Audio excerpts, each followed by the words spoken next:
Imagine, if you can, that you have lived in the same city for your entire life. Now, imagine you are given a choice to leave that city to retrieve an item and return with it at your earliest convenience. But on that journey, you experience things too deliciously new to leave behind. Would you return home, or stay a while longer in this foreign world to see where it takes you?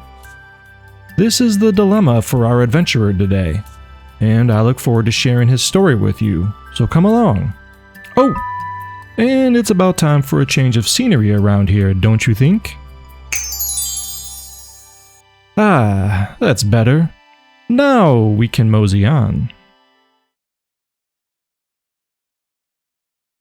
So today's tale takes us deep under the salty seas, to a kingdom that sprawls across the ocean floors, whose ruler is sitting down to a meal he has grown so very tired of. Steamed grouper with salted urchin rolls and a bed of sweetened crispy kelp.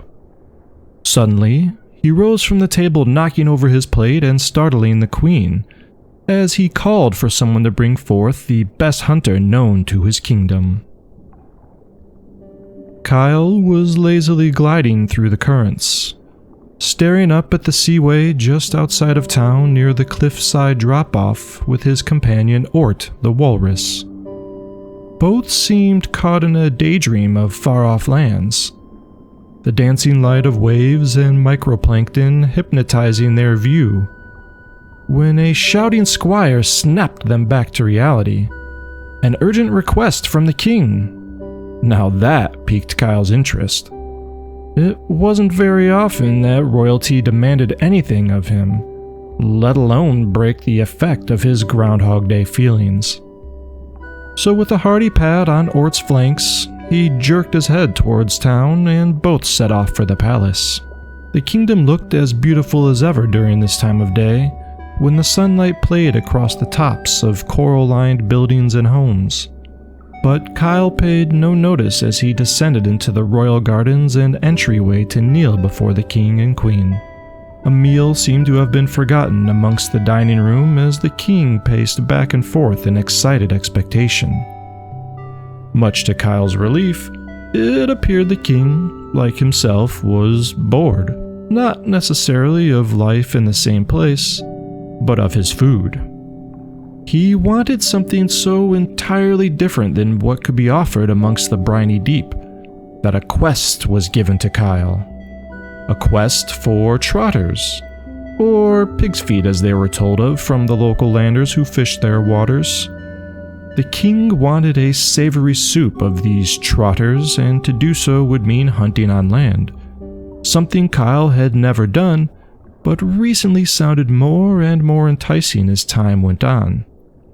With a curt bow, Kyle and Ort set off at once, quickly stopping by his makeshift home to pack anything he thought they would need for the trip, stuffing handfuls of preserved fish into a sack, cinching his scabbard and sword to his waist, grabbing a few loose odds and ends of things, then they were ready. Bearing for the nearest coast in the general direction of which Kyle had seen most of the fishermen come from, passing by schools of little fish and a pod of playful dolphins. Ort could hardly keep up, but Kyle's excitement urged them on, wondering what he would see, what he would hear or smell, for he may have poked his head above the surface before, but never so close to dry land. He'd only ever heard the faint cry of a seafaring bird and the endless slosh of ocean waves. So when the coral-lined reefs full of life began to turn into sandy, rock-swept bottoms that sloped upwards, Kyle began to slow down, until he stopped completely, swaying back and forth with the current as the two of them stared at the spot where water and land met, shrinking and expanding as the waves ebbed and flowed. This is it, he thought, as he shared a glance with Ort, took a deep breath, and broke the surface of the water. Flashing white from the bright sun, his eyes slowly adjusted to the colorful bounty of a sandy beach that was met by a vibrant green forest and the blue sky above.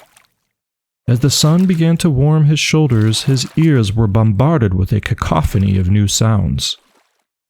Bird and insect calls rang from all directions, and a wind like zephyr blew through the treetops, and crashing waves caused everything to come in and out of focus, as if someone was turning the volume up and down with each surf. Ort gave Kyle a quizzical look, who returned a smile and gentle pat. With everything feeling so new and exciting, yet also relaxing, they began wading up to the beach, when a new sense wafted across their regulating perceptions. A smell, sort of sweet and smoky. Looking along the beach, barely 70 yards away, two men, one tall and one squat, sat around a campfire, both staring in Kyle's direction as something roasted above the coals. They locked eyes for a moment, before jovially waving him over. Exchanging a curious look, both Ort and Kyle nodded before joining the men, which turned out to be an elf and a dwarf, around their makeshift camp. The odd pairing introduced themselves as Limgi and Gregolis, an adventuring duo fresh from a hunt and enjoying their spoils. Wild boar.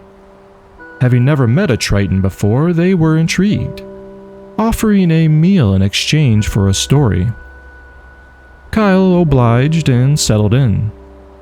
He told them of his kingdom, the hunting grounds where he honed his skills, how he met and befriended Ort, the beauty of the underwater world, and at last, his quest from the king to track down and deliver some pig's feet. At this, Limgi told Kyle that he may be the luckiest Triton around, as the beast they were currently roasting just happened to be a wild boar, and he could have the feet if he so wished. Under one condition: to join them in their adventures, and share his stories of the underwater realm. Kyle thought he couldn't have asked for a better outcome. He and Ort agreed, of course. So, once they had sent the Trotters off with a local fisherman to deliver, the band of four cleaned camp, and without looking back, walked merrily towards the open fields of wild grass. Now they have a great many more stories to tell, especially after arriving here at the Gathering Stone. But all in due time, my friends. All in due time. That's it for this week, folks. I hope you enjoyed this Tale of the Lost. Thanks for watching, and be sure to come back next week for new characters, stories, and illustrations. Farewell for now.